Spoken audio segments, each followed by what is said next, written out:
Today I'll show you not only how to place highlights, but also how to blend them. For it, I'll focus only on the dress, and with the base coat already applied, we can get right into the explanation. All these round shapes might look intimidating at first when trying to figure out where to place highlights.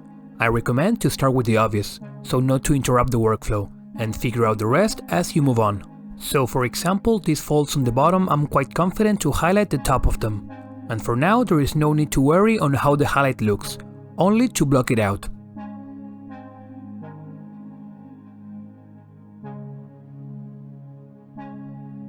While all being the same color, you can clearly see the shadow my lamp is casting from above, as well as the light. These types of folds are quite common on clothing, and light will almost always behave the same way. But either way, helping myself with my lamp, I now have a map of where my highlights should be placed. So my initial highlight will be painted wherever a shadow isn't cast. While the coverage isn't the best, that can be worked on later. Like I mentioned before, my only intention for now is to block out where the highlights should be placed. And as I move around the model, I can begin to find ways to connect some highlights to the others. Over on the torso, you can see once again the shadows cast by my lamp below both the breasts and the ribs.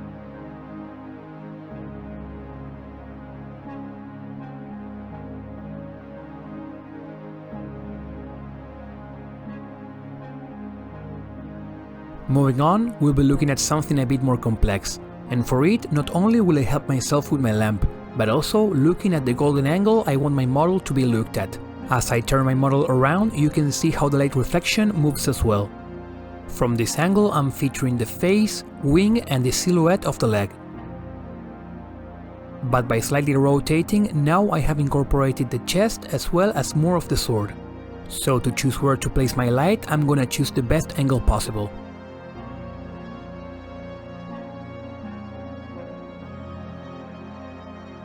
With everything roughly sketched out, it is time to blend it all together. As I build up the layers, a slight transition was created on some parts. But to further blend them, I'll use the glazing technique. For it, I'll dilute my paint and you can have a look at the level of transparency I am looking for. And it is very important that I remove any excess from the brush so to have full control of the paint. Where we end the brushstroke will be the place where more paint will deposit. This can be seen clearly against my glove. As I lift my brush, a small dot of paint is left behind, so we want to begin from the shadow and end on the same color we are applying. These layers of transparent paint will dry quite fast, and with each you'll see how the division from shadow to highlight begins to disappear. From here on, it is just a matter of repeating. And I know this process might not appeal to every painter, and might seem tedious, but if you want to dive into the more artistic side of the hobby, it is a great tool to have. And don't feel like you have to spend multiple hours doing this. It'll take only a couple minutes to go around the model once, and after doing it 2 or 3 times, the difference will be noticeable. Maybe not something to do on every single model, but great for that special one.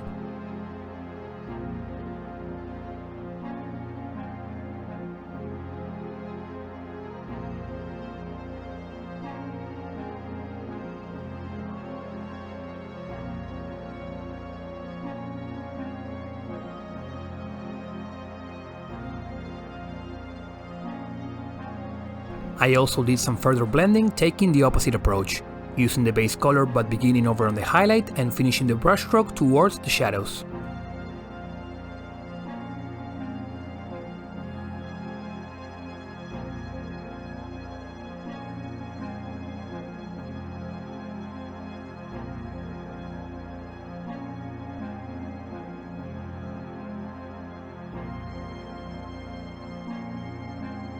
Once I was satisfied, the model was looking like this, and it is very important when trying out new techniques or looking for a higher level result to learn to be satisfied with what you achieved, and not chase perfection, or you'll end up never finishing a model.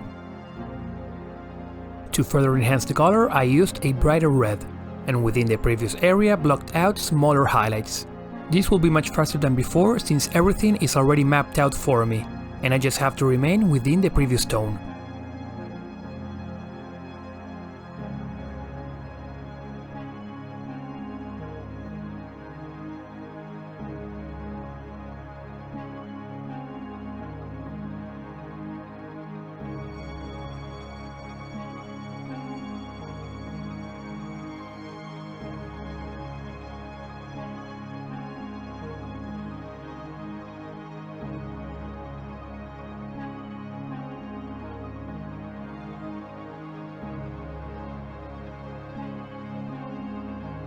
After that, I proceeded to blend everything together the same way I did before. This model is an exercise on glazing. That is why I'm purposefully taking this approach. Are there faster and more efficient ways to paint a red dress? For sure. But for these types of models which catch my eye for some reason or another, I always try to think of one specific feature I can spend some extra time on to improve my painting.